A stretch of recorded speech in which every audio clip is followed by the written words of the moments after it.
Welcome to the God Culture, where we urge you to challenge tradition, as 1 Thessalonians 5:21 tells us, "Prove all things, hold fast that which is good." We do not intend to be confrontational, but to compare what the Bible really says versus the traditions of men, which Jesus himself rebuked. Jesus said to the Pharisees, "Full well ye reject the commandment of God, that ye may keep your own tradition." Mark 7:9. We are continuing our Solomon's Gold series today with part 6, Little Known History of Ophir, Philippines. By digging through history to find, in some cases, little-known facts about the Philippines especially, regarding the identity of Ophir, Tarshish, and Sheba. Again, in part 10 of our series, we will go even deeper into the ocean and use history, geography, and the Bible to prove that Philippines is Ophir. This is sure to blow your mind, but we still have some topics to deal with before getting to that, as we are testing the location of these lands as well as most of the elements of their stories. And this history will also blow your mind. It ties together so significantly well.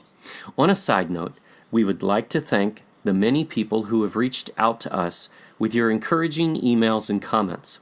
We share these videos freely and hope you will share them with as many people as possible to educate the entire world that there are large gaps of missing history that must be set straight, especially in order to understand the Bible and form an accurate worldview based on truth, not the traditions of men. We would like to offer a special thank you to Robert Oliver, a tremendous researcher from Canada, for his Reflections, a Journal of Thoughts blog, as well as ancientphilippines.blogspot.com, as both of these sources were instrumental in pointing us in the right direction to begin this project in the very first place. Perhaps you have reviewed some of this information, but we will add to it and draw conclusions. We have provided a link to both sites in our description. Thus far, we have journeyed through the pages of Scripture, finding an abundance of clues, proving Ophir is a multitude of islands, a 3 years journey from the Red Sea beyond the Indian Ocean, east in the Orient, where Joktan's sons Sheba, Havilah, and Ophir settled. In our second series, we proved the Queen of Sheba also came from the Philippines. Our third segment corrected Jonah's journey when applying the true location of Tarshish, Ophir, and Sheba. We then found the link between the wood Solomon acquired from Ophir and the gopher Ophir wood Noah used to build the ark with the narra tree, a word of Hebrew origin, tying in the Queen of Sheba in its definition. Finally, we set sail with the ancient ships of Solomon's day, proving the 3-year journey to Tarshish, Ophir, and Sheba was a much greater distance than most scholars realize. By the end of this series, and all the many proofs we will provide, we challenge anyone to prove that Philippines is not Ophir. When beginning our research, we were not sure this was the case.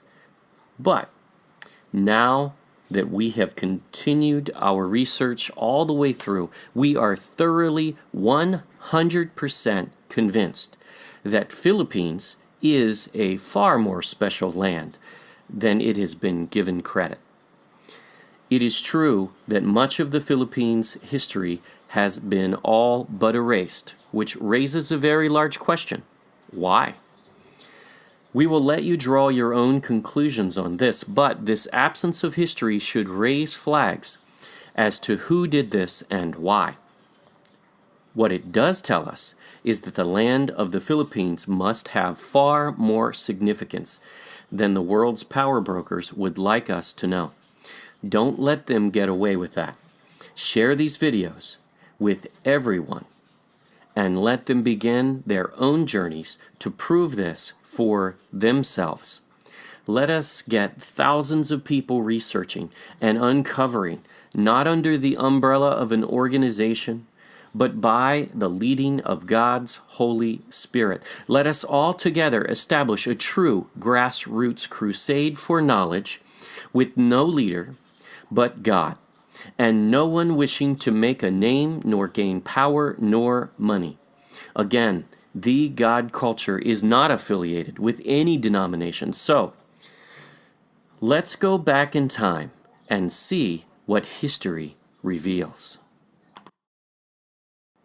Magellan's contemporary, Duarte Barbosa, wrote that the people of Malacca, Malaysia, had described to him an island group known as the Lucos, whose people were as rich and more eminent than the Chins, Chinese, and that traded much gold and silver in bars, silk, rich cloth, and much very good wheat, beautiful porcelains, and many other merchandises.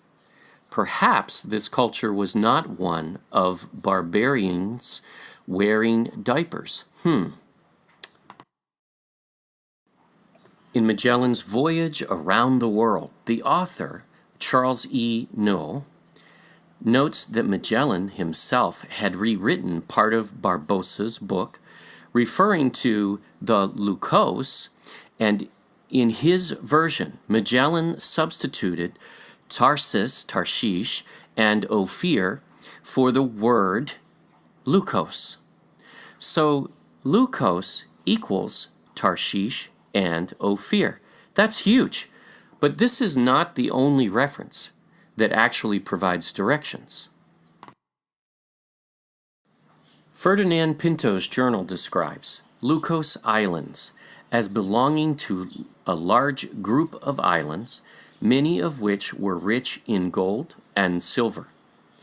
Pinto even goes as far as to give the exact latitude of the main Lucos Island as modern-day Luzon, Philippines.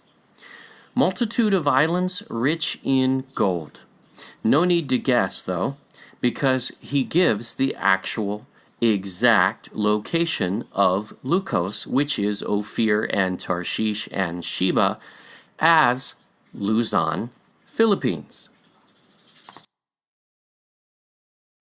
According to Colección General de Documentos Relativos a las Islas Filipinas, you might need to correct our Spanish there, document number 98, the Lucos were big, bearded, and white men. They were only interested in gold and silver when trading at Ophir. General Legazpi wrote, the ships of the Lucos were always laden with gold and silver, thus targets of the Spanish. These are big, bearded white men, the Phoenicians. In other words, Hiram, king of Tyre, which was part of Phoenicia, whom King Solomon hired to sail to Ophir to get gold and other resources. So, if these distinctive-looking men came to your land, might you remember them? Yep. Might you name an island after them and their trade? Perhaps. They are the Lucos, in which Luzon is named because that was the capital of Ophir, where the Lucos lived and traded. Yet another tie to the story of Solomon, the Queen of Sheba, Ophir, and Tarshish. Imagine that. See, the word Lucos is actually of Hebrew origin. Lucos in Hebrew, luko, meaning to gather, to glean. Wow, and there's another fit. Because the Phoenicians, Hiram, king of Tyre, gathered and gleaned from Ophir, the Philippines. And here is what Filipinos told explorers when they arrived. Genoese pilot Leon Pencaldo, said that when Magellan landed in an island called Malau, perhaps Mindanao, in the southeastern part of the Philippines, they said they have already been visited by Caucasian white people, like them, even before 1521. Magellan did not discover the Philippines. It was already discovered and inhabited and far more ancient than the nation of its Spanish conquerors. Older, in fact, than Spain, Britain, the Roman Empire, and the Catholic Church all combined. And they were to teach the Philippines how to live? Also, from this same source, the Summa Oriental, of Thomé Paris, Pirard de Laval, French navigator from 1578 to 1623, called Philippines Lucos, from its largest and northwesternmost island, Luzon. Indians referred to the biggest island as Luzon. In 1545, a Portuguese, Pero Fidalgo, referred to Philippines as Lucos. So the French, Indian, Portuguese, and the Spanish all believed Lucos, also known as Lucos, Luconia, Luzon, Lusong, was the Philippines, specifically modern-day Luzon. Magellan and Barbosa believed Lucos was in fact Ophir and Tarshish, and we believe we have proven Sheba is in the same area, another island of the Philippines. One must raise the question, how about the British? It appears only the British did not wish to believe Ophir was located in the competing Spanish discovery of the Philippines. Why did the British to this day still not discover Ophir and Tarshish, however? Answer: it was already discovered.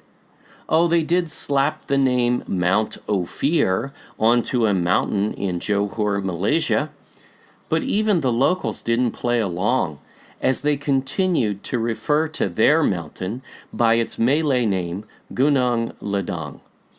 This does prove that the British cede that Ophir and Tarshish, however, is in Southeast Asia. No history was ever produced to support such a claim, and the British are oddly silent on the subject. Some actually claim the British won the argument. That's why this went away. No, they didn't.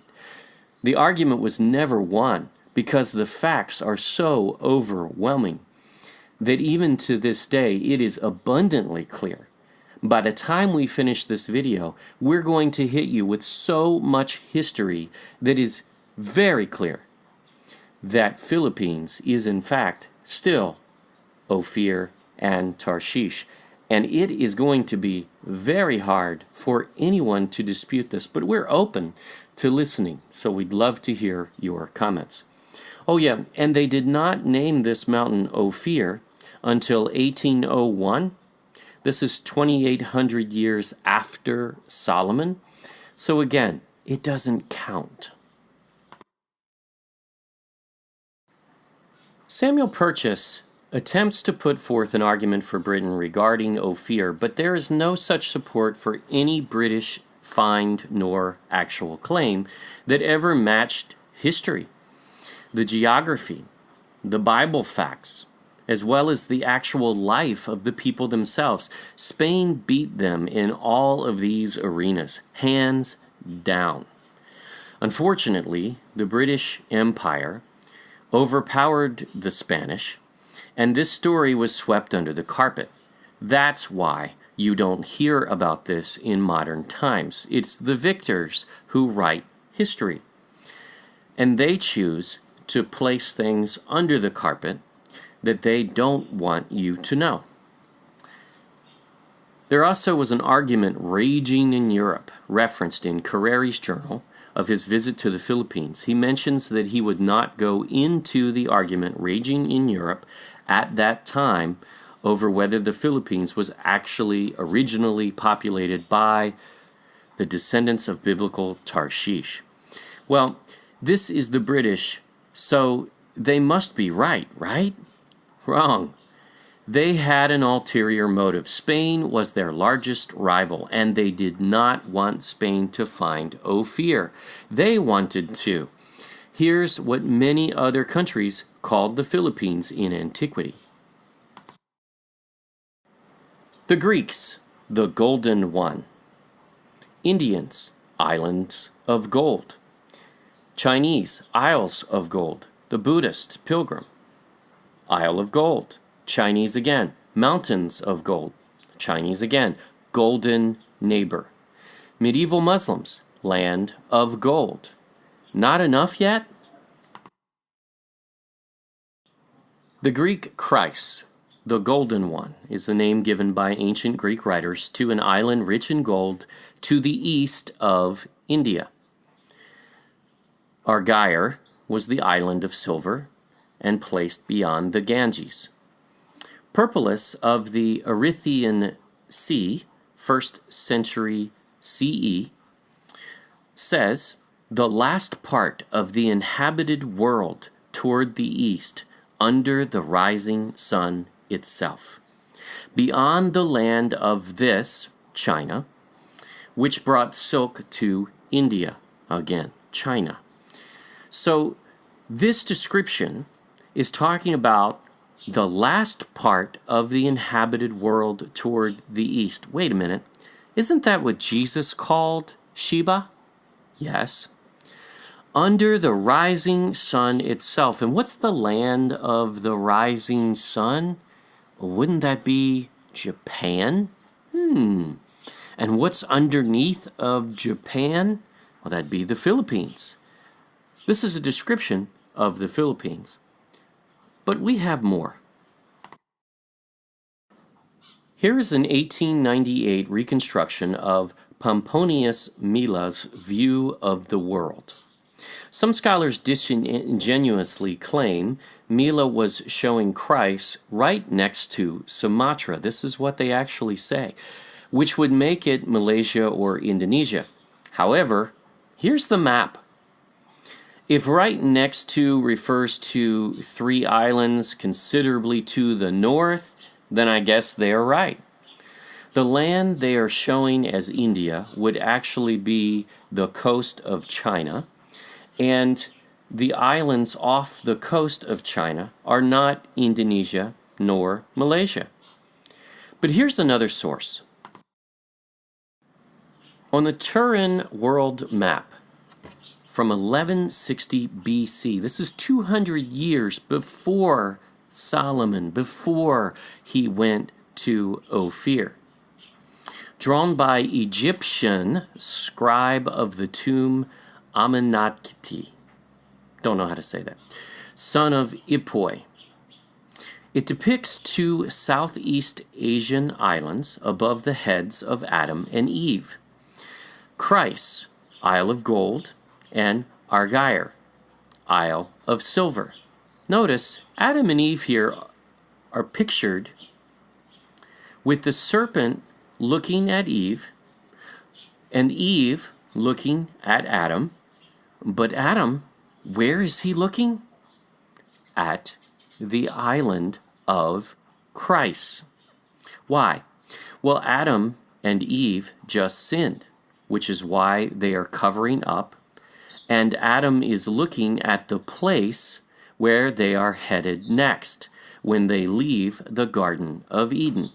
Christ, which is modern-day Philippines, which is ancient Ophir and Havilah. We discuss this further in our part 10, so don't miss it. Did this just tie in our theory that Adam and Eve moved to ancient Havilah, which was renamed Ophir after the flood and is now Philippines?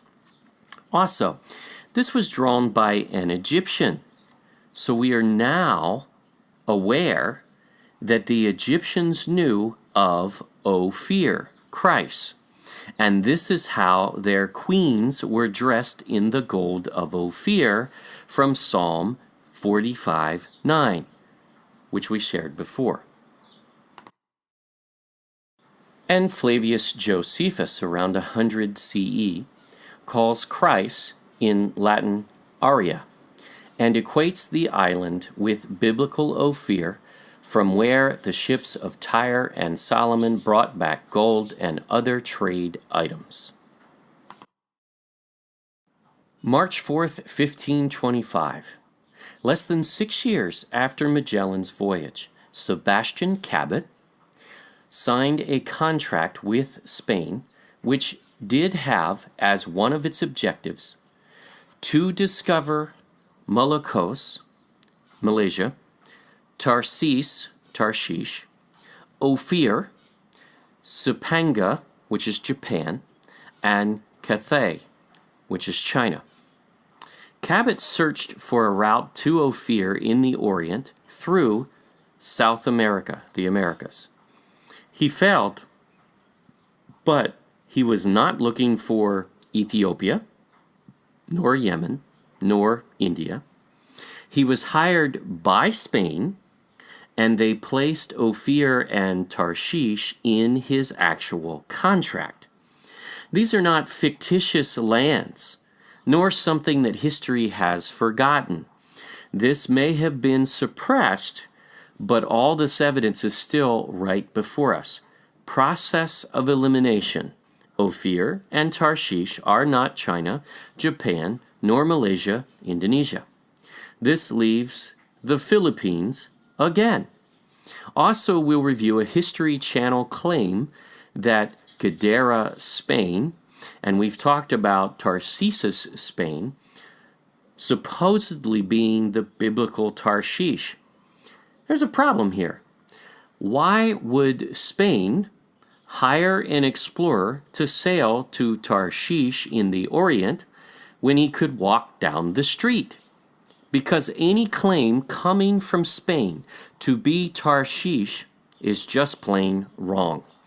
We showed you the correct journey of Jonah, which is the only time Tarshish was a west route, because the Red Sea port was broken up and Jonah was not looking for the shortest route, but was in fact running from God. The Bible is clear otherwise, that Tarshish is Ophir, and it is east in the Orient. I guess someone forgot to tell Magellan. The Spanish writers of Colección General de Documentos Relativos a las Islas Filipinas. Wow, that was okay, huh? Cabot, Pinto, and more we will cover from Spain, who actually are living in Tarshish? No, they clearly were not aware of this. Neither was the King of Spain. Rather odd, don't you think? If that's not enough, how about specific directions from the Spanish to Ophir from Spain even? Yep, this is all documented as well.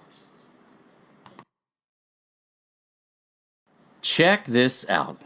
In Colección General de Documentos Relativos a las Filipinas, located Ophir as, and you can follow the map starting in Spain down to Africa. Ophir can be found traveling from the Cape of Good Hope in Africa to India, to Burma, to Sumatra, to Molokos, Malaysia, to Borneo, to Sulu, to China, then finally Ophir. Not specific enough? Oh, it goes in more detail.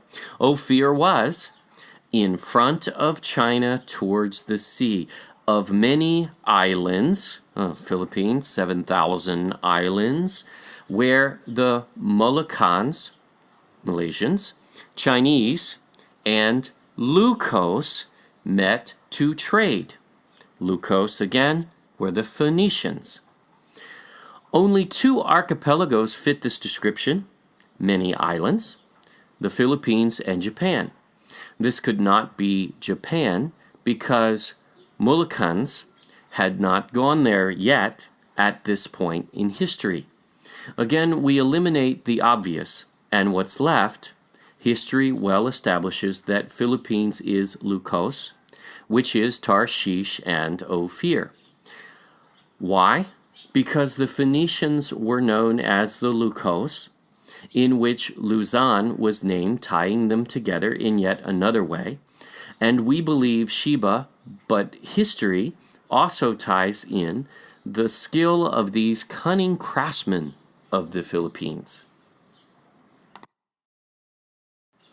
Antonio Pigafetta, Italian scholar, traveled with Magellan and wrote that Mindoro possessed great skill in mixing gold with other metals and gave it natural and perfect appearance that could deceive the best of silversmiths. The natives were also known for jewelries made of other precious stones, of Tarshish and Ophir. And this matches scripture from one of the Ophir Tarshish passages we discussed. Jeremiah 10:9 says, "Silver spread into plates is brought from Tarshish, and gold from Upaz, which we know as the gold of Pisan, which surrounds the river that surrounds Havilah, which is Ophir and Philippines, the work of the workman and of the hands of the founder. Blue and purple is their clothing." Blue and purple. "They are all the work of cunning men." Quite a description. Are you starting to get the hint yet? This ties Tarshish, Ophir as the land of Upaz, which we learned was the gold of the Pisan River, which is the river that flows from Eden. There is more here, though. These are the same cunning men, workmen, described by Pigafetta regarding the Philippines as Tarshish and Ophir. But what about this purple and blue clothing? Seems like an odd way to describe a people. Wouldn't they have changed this over the years? Is there an historical link to the Philippines and a significant showing of blue and purple clothing? We'll show you an actual illustration in a minute. But first, the Spanish actually described the Filipino Ophirian in detail. Antonio de Morga, 1609, writes, "About their necks they wear gold necklaces, wrought like spun wax, and with links in our fashion, some larger than others.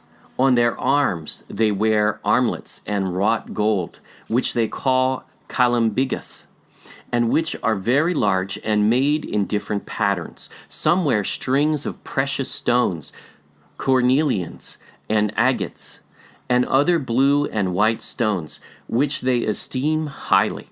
They wear around the legs some strings of these stones, and certain cords covered with black pitch in many foldings as garters." And now for the illustrations. Here are some of the pages of the Boxer Codex from 1595. First, notice these are not barbarians. This is a sophisticated, wealthy society. Look at all the gold they were wearing. Look at the Philippines today. Can you explain to us how exactly the Spanish, U.S., Holy Roman Catholic Empire helped that country move forward? Jesus said you would know a false prophet, a sheep in wolf's clothing, by its fruits. That's Matthew 7:15-20. What fruit does this demonstrate? Oh yeah, do you notice any blue and purple? As we have said before, the facts that have come together in every element of this history of Ophir, Tarshish, and Sheba always lead to the Philippines. Other than a choice few Filipinos like Jose Rizal, how could this have been ignored for so long? Also, do these people look Japanese? No. Chinese? No. Spanish? No. They are clearly 100% Filipinos, yet there are actually historians who try to claim Ophir is elsewhere in the Orient. Nope. Only one place fits: Philippines. These must all be royalty, though, right? Wrong. Look at the native commoners in the middle of your screen. Still pretty decked in gold. Note the Cagayan woman and the Visayas couple. They're not royalty either. They're not identified as so. But could that just be an oversight? Guido de Lavezaris, in 1574 documents, there are some chiefs in this island who have on their persons 10 or 12,000 ducats worth of gold in jewels, to say nothing of the lands, slaves, and mines that they own. These people were wealthy. There are so many of these chiefs that they are innumerable. You can't count them. Likewise, the individual subjects of these chiefs have a great quantity of the said jewels of gold, which they wear on their persons: bracelets, chains, and earrings of solid gold, daggers of gold, and other very rich trinkets. These are generally seen among them. And not only the chiefs and free men have plenty of these jewels, but even slaves possess and wear golden trinkets upon their persons openly and freely. So everyone had much gold and wealth, the regular common man and even the slaves. These don't sound like the kind of slaves, by the way, that we hear about in the U.S. who are wearing chains and being whipped and beaten. Even they possess wealth. Slaves are referenced in the Bible, but also sound nothing like the slave trade we hear about in America either. The Spanish documented this wealth, and then somehow it disappeared, leaving what some refer to today as a third world country of the Philippines. How does this happen? In this island, there are many gold mines, some of which have been inspected by the Spaniards, who say that the natives work them as is done in Nueva España, with the mines of silver. And as in these mines, the vein of ore here is continuous. Essays have been made, yielding so great wealth that I shall not endeavor to describe them, lest I be suspected of lying. Time will prove the truth. Hernando Riquel, on the island of Luzon, 1574. Of course, these quotes and maps and directions and illustrations and hieroglyphics are nice, but where is the physical evidence? Well, they do kind of count as that, but wouldn't we find especially some of this pictured gold jewelry if it existed? Oh, we're glad you asked.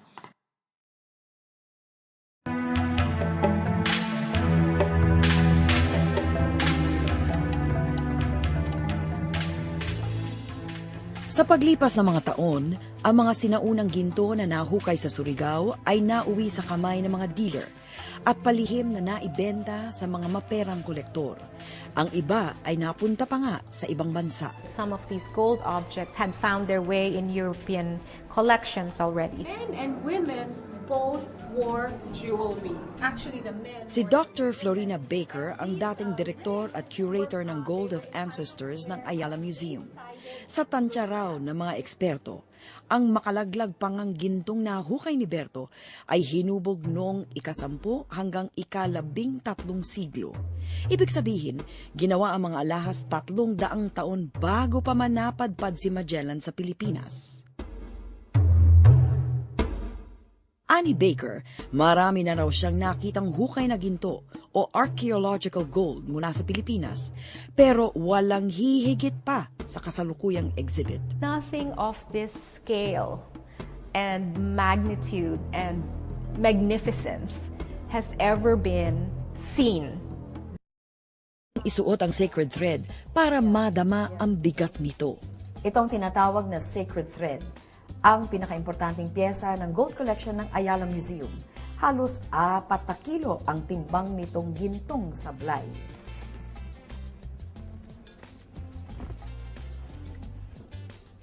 Wow!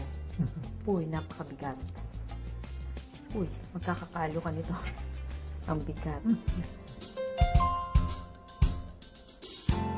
Pero higit pa sa bigat ng solid gold na sablay, humanga ako sa pagkakagawa nito. 3 iba-ibang layer ng ginto na may kani-kaniyang disenyo ang pinagpatong-patong sa pamamagitan ng pinong-pinong pagkakahabi ng sablay. Ang mga pampalamuting bolitas na ito, hindi na raw ginagawa ngayon. Ubod ng pulido ang pagkakagawa ng sablay at lalong kamangha-manghang isiping ginawa ito 1,000 taon na ang nakakaraan. Tunay ngang walang kaparis ang Surigao Treasure. At sa aming pagbabalik, sasariwain natin ang kalidad at antas ng yaman, kaalaman at pamumuhay ng ating mga ninuno nang una silang masilayan ni Magellan.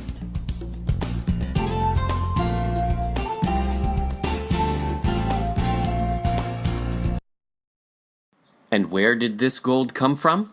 When the Spanish arrived, the Philippines was so gilded with gold that most of the gold mines had been neglected.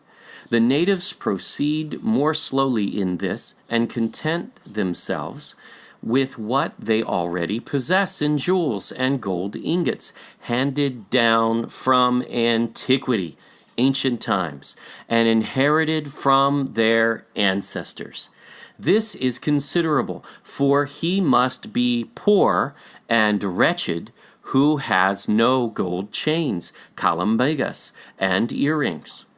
Again, who had this gold and jewelry wealth? Everyone, not just the royal class, which was innumerable, by the way, not a small group that led the country, no.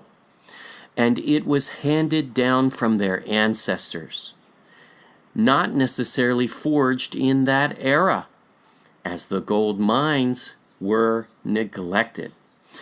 One actually stood out as poor if they did not have gold and jewels on their person. The mines had been neglected, meaning they had enough gold from their ancestors, and gold was not in demand among Filipinos, Ophirians. Can you imagine this? Isn't this the same as the Boxer Codex? The Boxer Codex actually helped to date and ID many pieces that were discovered in Surigao. However, this only dates when the gold was worn in the picture. It could have been 2,000 years old, passed through several generations. And how do archaeologists decide the gold could be dated? Gold cannot be tested and dated, but they matched it with the pottery found with it. That doesn't tell us when the gold was mined and forged. This does show a timestamp, however, of when the gold items were last owned, though. The gold could still have been past 4 centuries, and according to history, it was. We don't have time today, but look up the breastplate the high priest of the Temple War in Israel. Could this sacred thread be similar? Was it made in the Philippines for Solomon? Is there a connection with this scripture? Daniel 10:5. Then I lifted up mine eyes and looked, and behold, a certain man clothed in linen, whose loins were girded with fine gold of Upas. Again, we know Upas is the gold of the Pisan River, which surrounds ancient Havilah, which became Ophir after the flood and is modern-day Philippines. You got to see our part 10, Where is the River from Eden? We prove this. Did Daniel see something similar to this sacred thread from the Philippines or the belt of fine gold worn here? We do know that Philippine gold has been found in ancient Egypt. Gold jewelry of Philippine origin has been found in 1st century Egypt. What? How is this possible? This is confirmed from 3 different sources. Could it be that Cebu, which we covered, was spelled with an S and SH in history? Shebu is the same meaning as Sheba. But could it be that this ancient Egypt tie has a link here?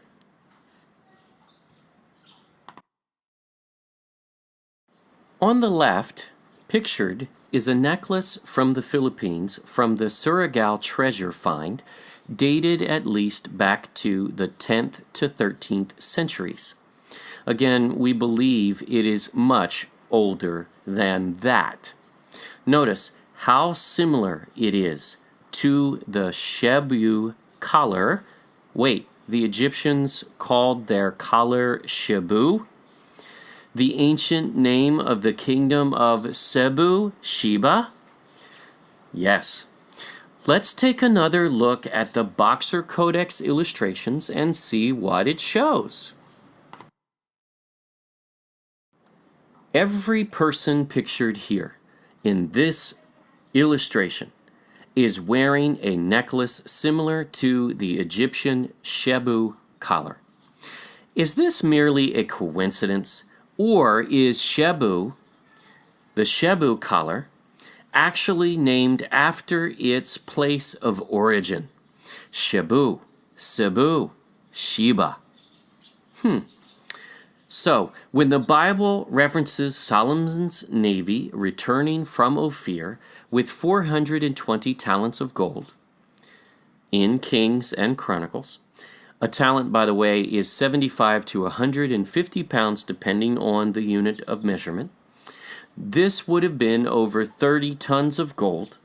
We know Solomon's ships may have been able to carry up to 600 tons, so certainly were adequate for the journey. Where is the sophisticated mining equipment, though? It would have required very sophisticated equipment to dig into the mountains deep for gold, right? Says Pigafetta, Magellan's historian on the Raja of Butuan. Pieces of gold the size of walnuts and eggs are found by sifting the earth in the island Mindanao of that king, Butuan, who came to our ships. All the dishes of that king are of gold, and also some portion of his house, as we were told by that king himself. He had a covering of silk on his head and wore 2 large golden earrings fastened in his ears.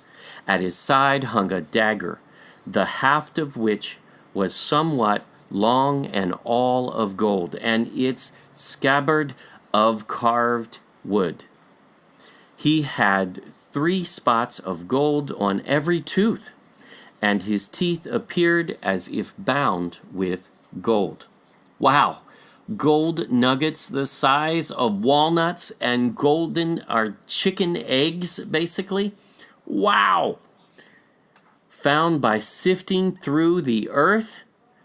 This doesn't denote the need to dig deep into the mountain. It sounds as if this gold was nearer to the surface. This is why this place is so special. Even today, there is gold mining taking place all over the Philippine archipelago. Okay, hold on a minute. Before we wrap up, haven't we all been taught that people came to the Philippines from the other Pacific islands? Wouldn't that dispel a lot of this? If it were true, it would. But a new study has been released by the American National Academy of Sciences that actually disproves that.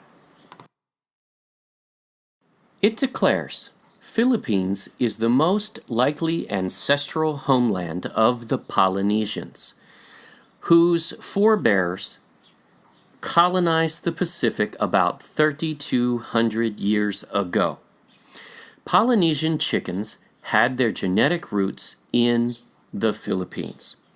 Through chicken migration patterns, and chickens do not island hop on their own without human intervention, by the way, scientists have proven the Polynesian roots are in the Philippines. But that's not all. Even more significant, a team of archaeologists led by Dr. Armand Mijares of the University of the Philippines, Diliman, has confirmed that a foot bone they discovered in Calao Cave in Cagayan Province was at least 67,000 years old. Taban Man's, Palawan, remains were a relatively young 50,000 years old. So far, this could be the earliest human fossil found in the Asia-Pacific region. The presence of humans in Luzon shows these early humans already possessed knowledge of seacraft making in this early period, Majars told GMA News. Let us be clear, scientific methods for dating bones are highly, highly suspect. We recommend you prove this for yourself. We do not believe that they have even a remote ballpark as far as the actual dating, because there is no such thing as accurate carbon dating, and scientists have no idea what the atmosphere and ecosystem were like before the flood. And scientists admit that they cannot accurately date any fossil that has been underwater, which would be the entire world. But we do believe they can say Calao Man is the oldest and Taban Man is pretty ancient, more ancient than any other human bones found in the Pacific Islands. That is safe to say. Here is the real question, however. What if they actually found bones of men who lived in the day of Adam's generations prior to the flood in the Philippines? One other thing this news story confirms is that man was boating in ancient times. We feel very strongly that this information is credible, as even when quoting websites we try to review the original source, just as we do oftentimes with Wikipedia. This was quite an historic journey, but one every Filipino should venture. Share this with everyone. There is much more that we could have included in this video. In fact, we will be making some hypotheses based on history as to which general areas of the Philippines belong to the area of Ophir, of Sheba, and of Tarshish. We will need the next segment, however, to pull it all together. As for Part 7, we are following the Hebrew Trail of the Philippines, which is powerful. Part 8, not Ophir, will expose the claims of other areas saying they are Ophir, Tarshish, and Sheba. And there is not one coherent claim outside of the Philippines. Part 9, Prophecy of Ophir, where Jesus and others in the Bible speak of the future of the Philippines, and this will surprise many people. And Part 10, which will blow your mind, Where is the River from Eden? Takes you all the way back to the history of the Philippines in the most ancient of times. We hope you will watch them all and send these to everyone. We offer them free of charge. Thank you for watching our Solomon's Gold series. Please subscribe to our YouTube channel and view our website at thegodculture.com. Always remember to prove all things for yourself. Thank you.